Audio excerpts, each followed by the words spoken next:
আলু চাষিদের জন্য দুঃসংবাদ নিয়ে এসেছি। রাজ্যের আলু চাষিরা ক্ষতিগ্রস্ত হলে ছেড়ে কথা বলবে না, হুঁশিয়ারি দিলেন বিপণন মন্ত্রী বেচারাম মান্না। বিস্তারিত জানতে পুরো ভিডিওটি দেখুন। কৃষি বিপণন দপ্তরের একটি সূত্র জানাচ্ছে, এবছর পশ্চিমবঙ্গে আলুর ফলন খুব বেশি ভালো হয়নি বলে অপপ্রচার চলছে। তাই বিবৃতি জারি করে কৃষি বিপণন দপ্তর জানিয়েছে, এবছর শুধু পশ্চিমবঙ্গেই নয়, উত্তরপ্রদেশ, পাঞ্জাবের মতো রাজ্যগুলিতে রেকর্ড পরিমাণে উৎপাদন হয়েছে।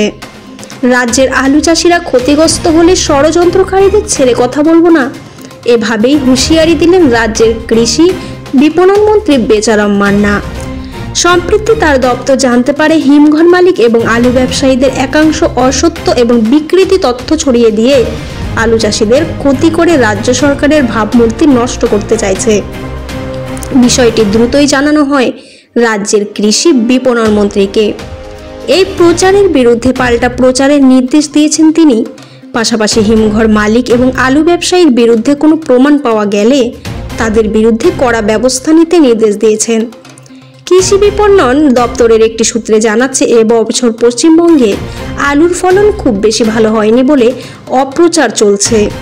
তাই বিবৃতি জারি করে কৃষি বিপণন দপ্তর জানিয়েছে, এবছর শুধু পশ্চিমবঙ্গেই নয়, উত্তরপ্রদেশ, পাঞ্জাবের মতো রাজ্যগুলিতে রেকর্ড পরিমাণে উৎপাদন হয়েছে।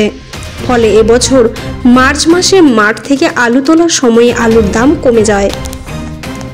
পরিসংখ্যানে দেখা যাচ্ছে, উত্তরপ্রদেশ ও পাঞ্জাবে গত মার্চ মাস থেকে গড়ে আলুর দাম কুইন্টাল পিছু 900 থেকে 1100 টাকা এবং 600 থেকে 900 টাকা ছিল। পশ্চিমবঙ্গে সেই দাম ছিল 950 টাকা থেকে 1140 টাকা। কৃষকরা যাতে আলুর ন্যায্য দাম পান, সেই কারণে কৃষি বিপণন দপ্তর জাতীয় আলুর সংগ্রহ মূল্য হিসাবে প্রতি কেজিতে 9 টাকা ধার্য করে। যদিও কৃষি বিপণন দপ্তরের দাবি, বাজারে আলুর দাম বৃদ্ধি পাওয়ার চাষিরা ধার্য করে দেওয়া দামের থেকেও বেশি দরে বিক্রি করতে পেরেছেন।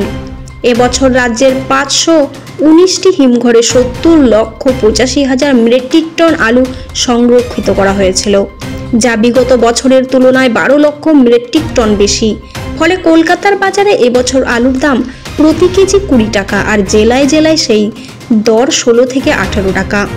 কৃষি বিপণন দপ্তরের অভিযোগ, হিমঘর মালিক এবং আলু ব্যবসায়ীদের একাংশ দাম সংক্রান্ত বিষয় নিয়ে বিভ্রান্তি ছড়িয়ে সরকার পক্ষকে তাদের কাছ থেকে আলু কিনতে হবে বলে প্রচার করেছে। বাস্তবদের সঙ্গে তার কোনো মিলই নেই বলেই দাবি রাজ্য সরকারের। পাশাপাশি ওই অংশ এমনও প্রচার করেছেন যে হিমঘর থেকে আশানুরূপ আলু বার হচ্ছে না। যদিও পরিসংখ্যান দিয়ে সরকারের দাবি, এখনো পর্যন্ত 21 লক্ষ মেট্রিক টন আলু হিমঘর থেকে বাজারে পাঠানো হয়েছে। তাই এই ধরনের প্রচারে যাতে রাজ্যের আলু চাষিরা প্রভাবিত না হন, সেই বিষয়টি নিশ্চিত করতে চাইছে কৃষি বিপণন দপ্তর।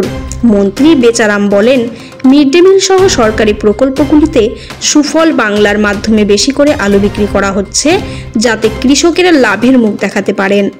এই রকম আরও খবর পেতে অল টাইম নিউজে চোখ রাখুন। ধন্যবাদ।